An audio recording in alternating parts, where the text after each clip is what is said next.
That's correct. Okay, thank you. I'm just confirming. So are you live? Okay.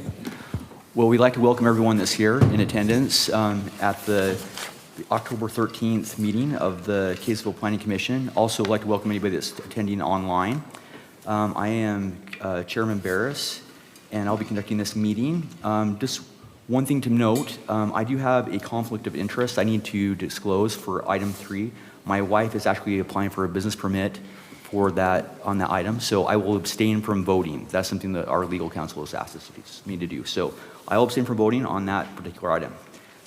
We will get right into the business. The first item is the approval of the minutes from the September 22nd, 2022 Planning Commission meeting. Commissioners, have you had a chance to look at those minutes, and are there any additions, deletions, or if not, I would entertain a motion. I'll make a motion to approve the minutes from September 22nd meeting.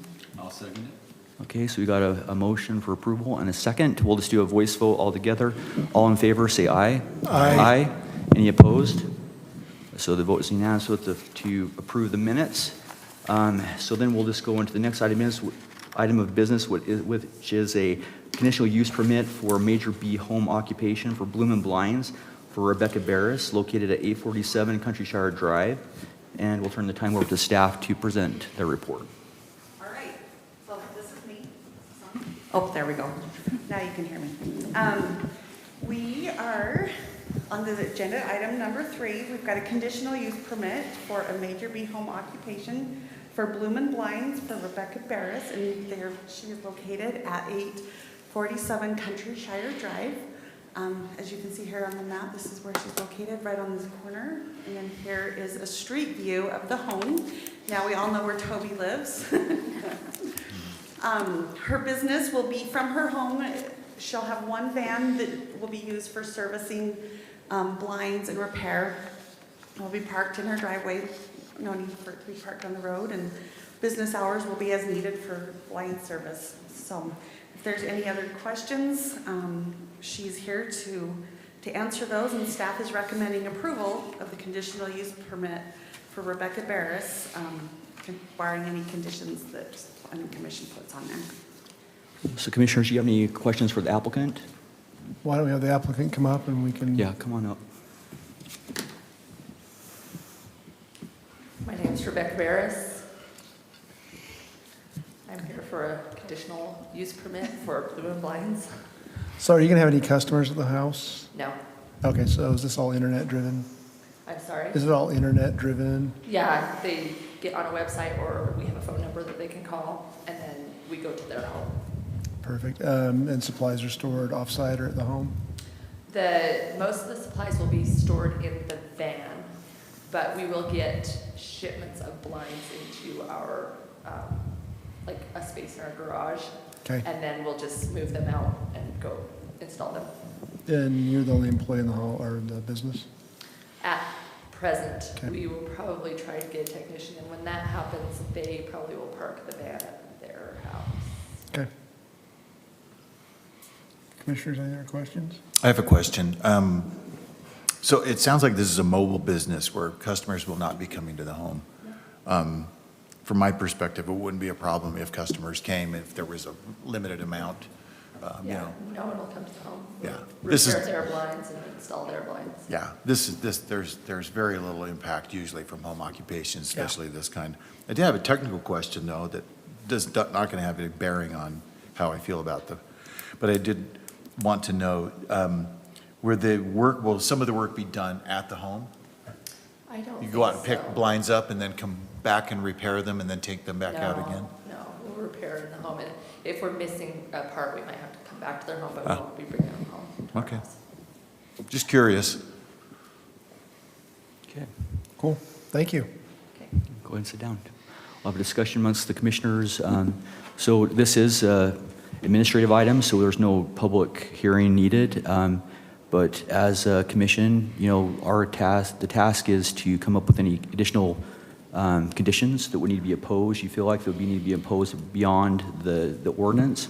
And so, you know, this is up to you to discuss what you think might be important, and any conditional, or any additional conditions might need to be imposed. Well, and I'll play the role of Josh tonight, just as we remember, all conditional uses, as long as all the conditions are met, we do have to approve or deny. So, I don't have any issues with this. I think, you know, if we're ready to go, I'd just like to make a motion to approve. Okay. And I'll second that. So we have a first, or a motion to approve and a second. We'll start with the voting with Steve. Aye. Aye. Aye. Aye. Okay, so the motion is approved unanimously, so you get. All right, we'll move on to the next item of business. Maybe just a question on this to the staff. So these next three look like they're kind of together. Can we approve these all at the same time, or do we need to consider them separately, of separate motions? I think we'll do separate motions for each address, but we can discuss them all together as a group. Okay. Perfect. All right. So I'm clear, we will make a motion for each address for approval, but we'll discuss as a group. Right. Perfect, okay. Okay. So Just an FYI on that.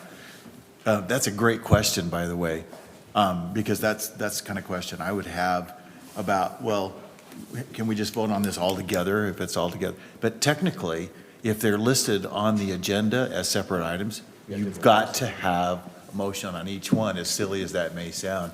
So a lot of it depends on how you structure it on the agenda, and in this case, that's how we'll have to do it. all right. So the There was next. 3 individual applications that came in. Oh, there So were? Yeah, so Okay. that's Well, why we did in that way then. Yeah, even more reason to do it that way. You said there weren't, or there were? There were. Yeah, yeah. All right, so we'll go to the next item, which is a conditional use permit for twin homes located at 301 East, 475 South for Kelly White and Mark Lund. As was mentioned, we'll have the staff give the report for items 4, 5, and 6, and then we'll vote on them separately. Alrighty, sir, this is me. If you remember back a while, Mark Lund and Kelly White applied for a final plat for the 3 lots. At the address is 478 South Main. And then they was granted a final plat, and so since then, they have applied for conditional use for a twin home for each one of those lots.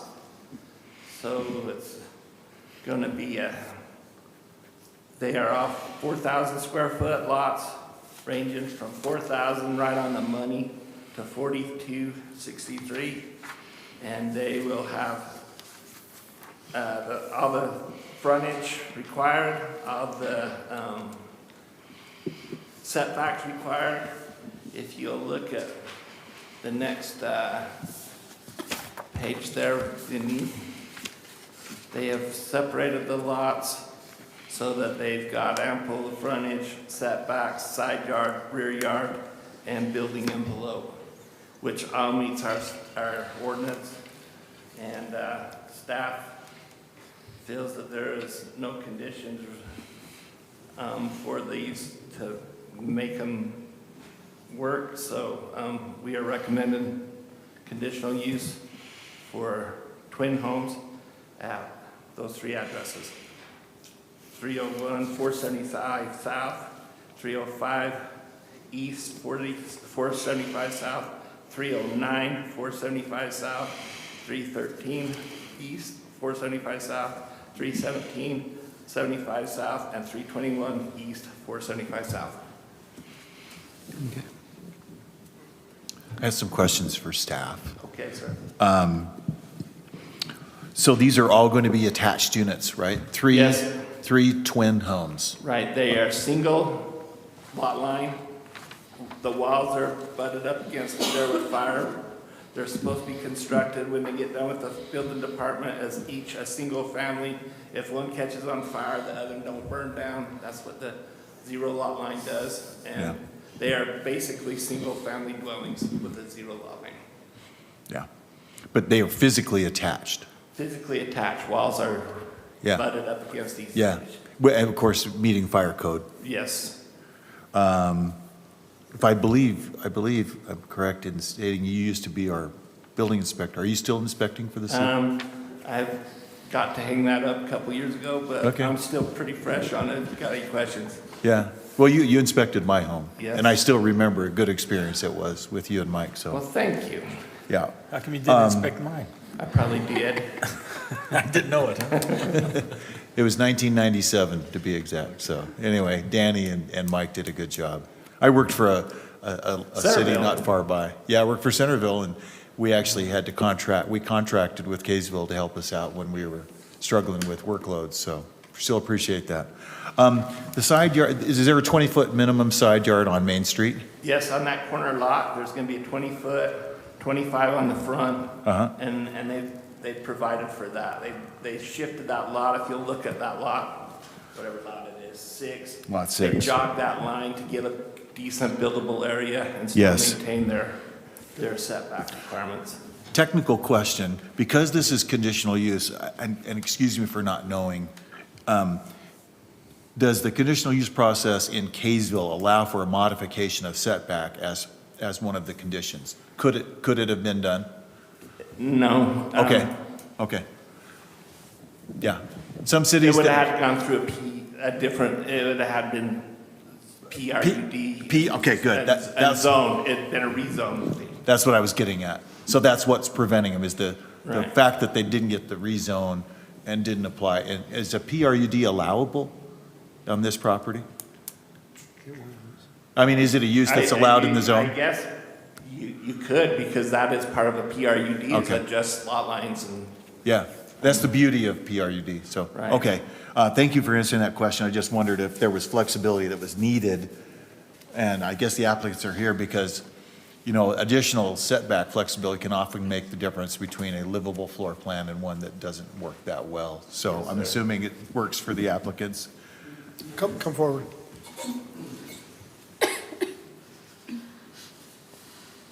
We had discussed PRUD with Melinda earlier. It was her thought that at least Kaysville City typically had used the PRUDs when looking at developments with private roads. So we discussed that with her.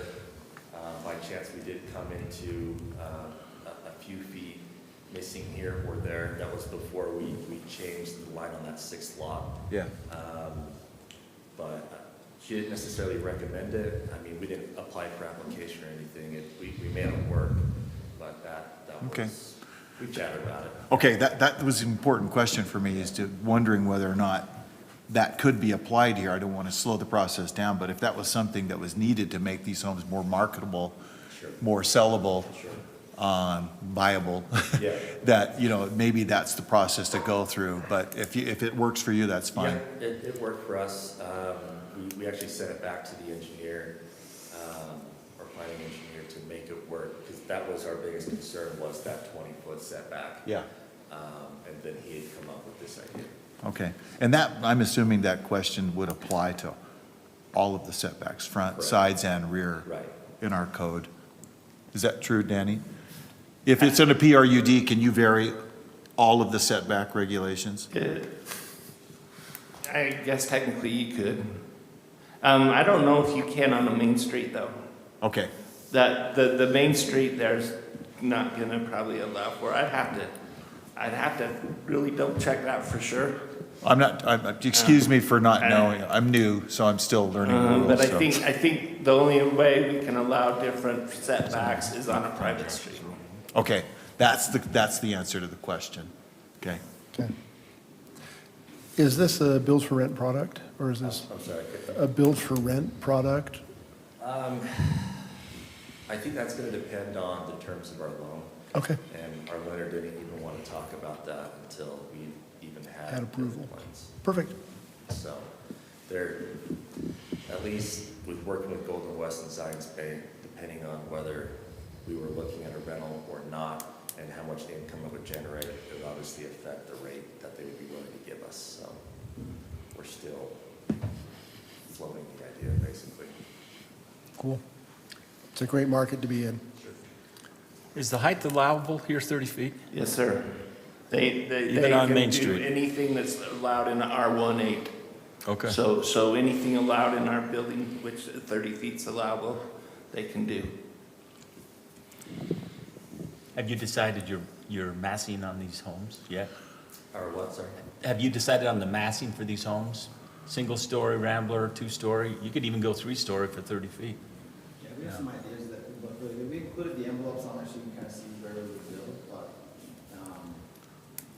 those two homes in 5 and 6 will be slightly smaller than the others, but, still really good, and, yeah. Okay. They'll be, Yeah, rather not do three-story.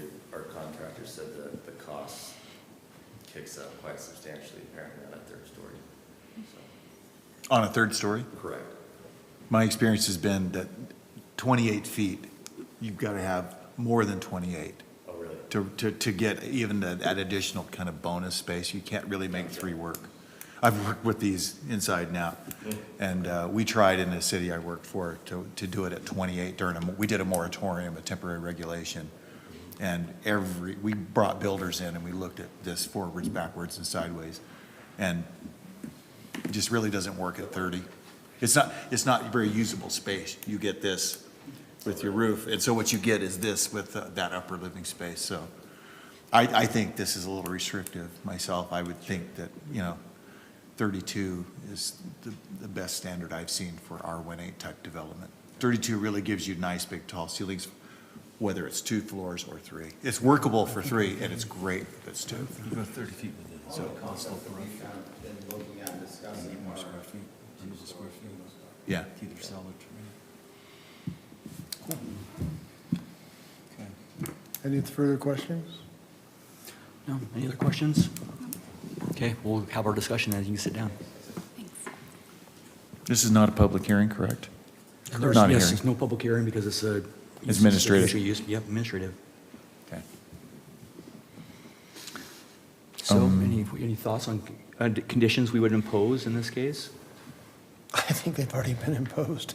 They got the lot lines. They got the lot lines, the height, Now they I can mean, design. they can design within the envelope. I mean, other than that, I Yeah. think we're, We can't become architects and tell them what to do. Yeah.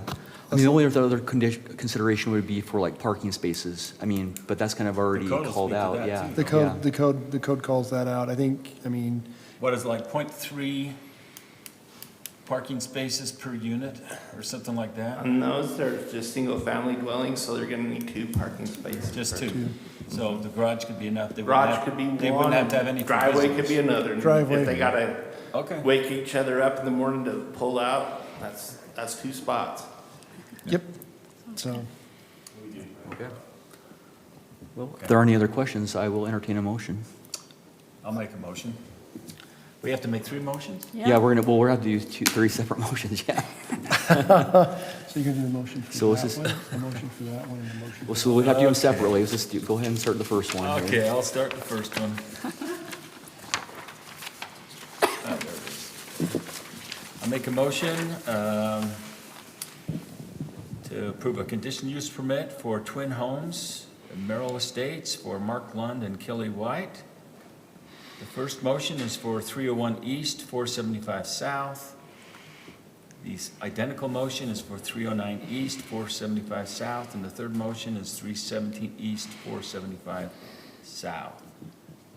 I'll second all 3 motions.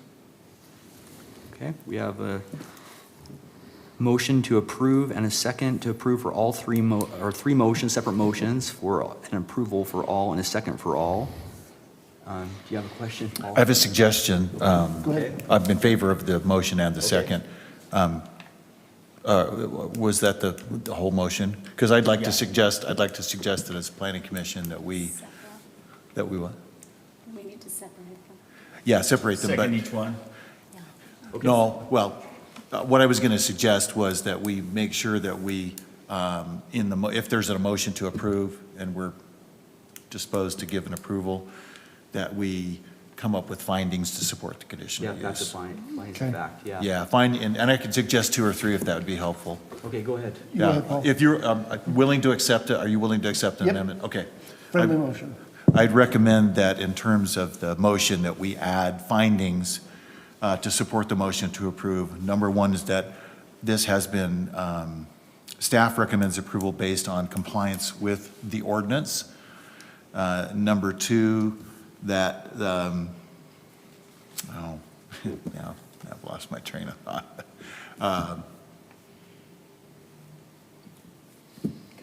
My apologies. I had three of them in mind. I've gone blank on the other two. Lot lines or? No, it's administrative, so, no, just That that, it meets all the conditions as per city code? yeah, that's basically what I was going to say, that the staff has checked it out and then it applies with city ordinance. And those are findings of approval. Can I include that verbiage Yes, in my motion? yes. That's what I'm you asking, have is a if you're second. willing to include that Then we'll in the second it motion. 3 times. We have to second it 3 Let's times? do one motion for the first one Okay. and then approve it. Oh, and I was going to Another suggest we do that for each motion. Do you want it- subsequent let's do- motion. Let's do Okay. one at a We'll do time. one Yep. at a time. So I make a And approve motion one at a to time. approve a conditional use permit for the twin homes at Merrill Estates for Mark Lund and Kelly White that's within the requirements of the city ordinance for 301 East, 475 South, And 305 East. and 309 East, 475 South, and No, 37. no. And 305 East, 475 South. Oh, sorry. Yeah, That's the just twin two. home. And And that's- 305 East, 475 South. And that's the first Thank you, one. Steve. That's the first. That's the first one. That's- Okay, so. And I'll we'll- second that one. Okay, so we have a motion for approval and a second, so we'll start the voting with Jared. Aye. Aye. Aye. Aye. Oh, and I didn't vote. I'll say aye. I'll vote too. Aye. Okay. I can vote on this one. Okay, then can I proceed with the second motion? Yes. So on the second twin home, I make a motion for a conditional use permit for twin homes at Merrill Estates for Mark Lund and Kelly White for 409 East, 475 South, and 413 East, 475 South, meeting all within the parameters of the city ordinance. I'll second. Okay. I will start the voting. Aye. Aye. Aye. Aye. Aye. Okay. Then I'll make a third motion for a conditional use permit for Twin Homes Merrill Estates for Mark Lund and Kelly White for the twin home at 317 East, 475 South, and 321 East, 475 South, within the parameters of the city ordinance. I'll second. Okay. Start the voting with Rachel. Aye. Aye. Aye. Aye. Aye. So all three motions and pass unanimously, so congratulations, you got your conditional use permit. And then the next item of business is call to the public. Is there anyone that is here that would like to come up to the podium and speak during the call to the public?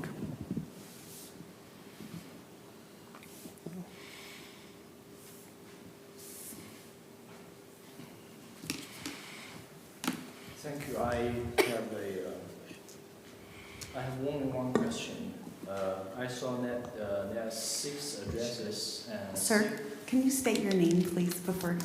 Okay. United For the record. States. Yeah, you know the address. Yeah, I saw there's 6 addresses, 6 twin home lots. Is that the 6 twin home lots same as 6 units? Yes. Or Yeah. they can times 2?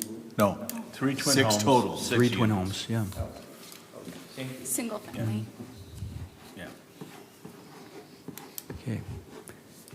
Anybody else would like to speak for the call to the public? All right, we'll close the call to the public, and we'll go on to the other matters for the planning commission, for the staff to give us a report on reports, correspondence calendar. There's really nothing that we have. We are missing Melinda today. I'm sure she's watching this and wishing she could be here with us. But she's feeling much better, and we're glad she's on the mend. Other than that, I don't think we have anything else other than wanting to just do pictures in the following meeting on the 27th. So with all. I have a comment. I really like the fact that even though this is zoned R1, it did allow for the attached homes. I think that was a good outcome, considering that I think that overall the city missed the mark on the rezone. I was very much in favor of the initial rezone. and the increased density, but it didn't happen. But I think this is it's a good outcome. And a lot of other cities don't allow for any type of attached product in a single-family zone.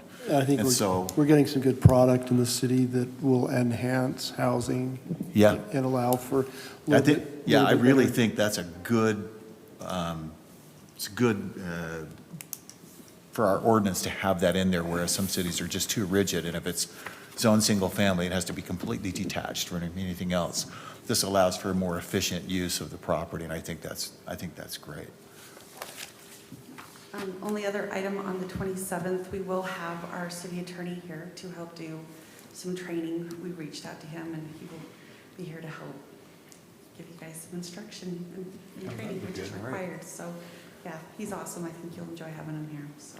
Okay. We'll look Other forward to than that. that, from staff, unless Dan. Is there, hold on a second, there's a training coming up on the 25th?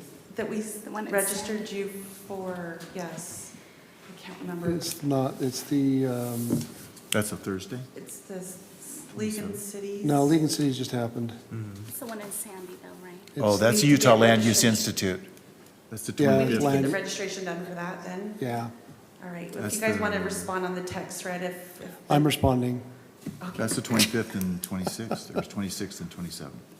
It's coming up, yeah, it's a, Well, Wilf and I are speaking at it, so I should Well, know. you I should know that. I should know the date, but. 26th is a Wednesday and 27th is a Thursday. It's actually Tuesday and Okay, Wednesday. so 25th and 26th. 25th and 26th, Tuesday, Wednesday. So if you just want to respond on the group text. And in Sandy, and is there a certain day that we should be there, or we should be there both days?